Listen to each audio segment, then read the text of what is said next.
ಇನ್ನು ಯಾರೆಲ್ಲ ನಮ್ಮ ಚಾನೆಲ್ನ ಸಬ್ಸ್ಕ್ರೈಬ್ ಮಾಡಿಲ್ಲ ಈ ಕೂಡಲೇ ಸಬ್ಸ್ಕ್ರೈಬ್ ಆಗಿ ನಮಗೆ ಬೆಂಬಲಿಸಿ. ಮೊಳಕಾಲ್ಮೂರು ಪಟ್ಟಣ ನಿವಾಸಿಗಳ ಆರಾಧ್ಯ ದೈವ ಹಾಗೂ ದಕ್ಷಿಣ ಕಾಶಿ ಎಂದೆಸರಾಗಿರುವ ಆನ್ಗಲ್ ಗ್ರಾಮ ಪಂಚಾಯಿತಿ ವ್ಯಾಪ್ತಿಯ ನುಂಕೆಮಲೆ ಬೆಟ್ಟದ ಸಿದ್ದೇಶ್ವರ ಸ್ವಾಮಿ ಜಾತ್ರಾ ಮಹೋತ್ಸವದ ಪ್ರಯುಕ್ತ ಶುಕ್ರವಾರ ಸಂಜೆ ತುಪ್ಪದಮ್ಮ ದೇವಿಯ ಸಿಡಿ ಮಹೋತ್ಸವವನ್ನು ವಿಜೃಂಭಣೆಯಿಂದ ಆಚರಿಸಲಾಯಿತು. ಕಳೆದ 4 ದಿನಗಳಿಂದಲೂ ನಾನಾ ಧಾರ್ಮಿಕ ಆಚಾರಗಳನ್ನು ಜಾತ್ರಾ ಮಹೋತ್ಸವದ ಪ್ರಯುಕ್ತ ನಡೆಸಲಾಯಿತು. ಶುಕ್ರವಾರ ಬೆಳಗ್ಗೆ ತುಪ್ಪದಮ್ಮ ದೇವಿಗೆ ವಿಶೇಷ ಪೂಜೆ ಸಲ್ಲಿಸಲಾಯಿತು. ಸಂಜೆ ದೇವಿಯ ಸಿಡಿ ಕಂಬವನ್ನು ನಾನಾ ಬಗೆಯ ಹೂಗಳಿಂದ ಆಕರ್ಷಕವಾಗಿ ಅಲಂಕರಿಸಲಾಗಿತ್ತು.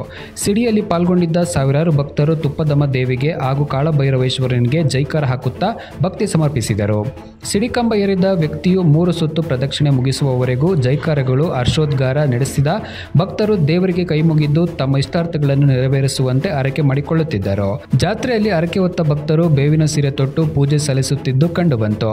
ಸಿಡಿಕಂಬಕ್ಕೆ ಬಾಳೆಹಣ್ಣು ಮೆಣಸು ಎರಚುತ್ತಿದ್ದರು. ಸಂಜೆ ಸಮಯದಲ್ಲಿ ಏಕಾಏಕಿ ಭಕ್ತರ ಸಂಖ್ಯೆ ಹೆಚ್ಚಾದ ಕಾರಣ ಪೊಲೀಸರು ಕಾನೂನು ಸುವ್ಯವಸ್ಥೆ ಕಾಪಾಡಲು ಹಾಗೂ ವಾಹನಗಳ ನಿಲುಗಡೆಯ ವ್ಯವಸ್ಥೆಗೆ ಹರಸಾಹಸ ಮಾಡುವಂತಾಯಿತು.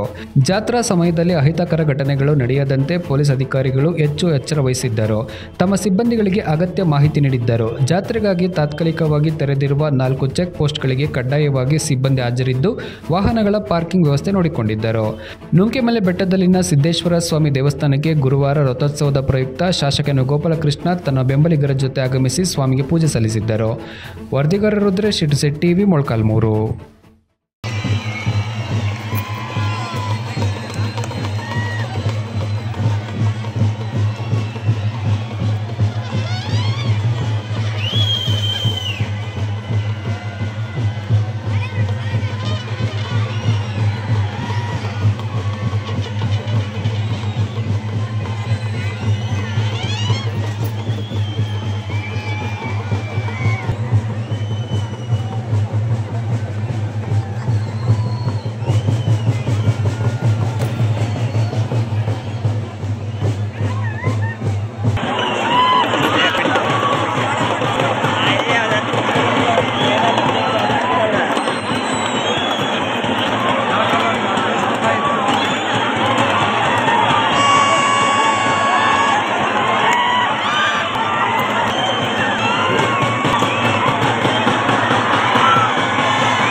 ಇನ್ನು ಯಾರೆಲ್ಲ ನಮ್ಮ ಚಾನೆಲ್ನ ಸಬ್ಸ್ಕ್ರೈಬ್ ಮಾಡಿಲ್ಲ ಈ ಕೂಡಲೇ ಸಬ್ಸ್ಕ್ರೈಬ್ ಆಗಿ ನಮಗೆ ಬೆಂಬಲಿಸಿ.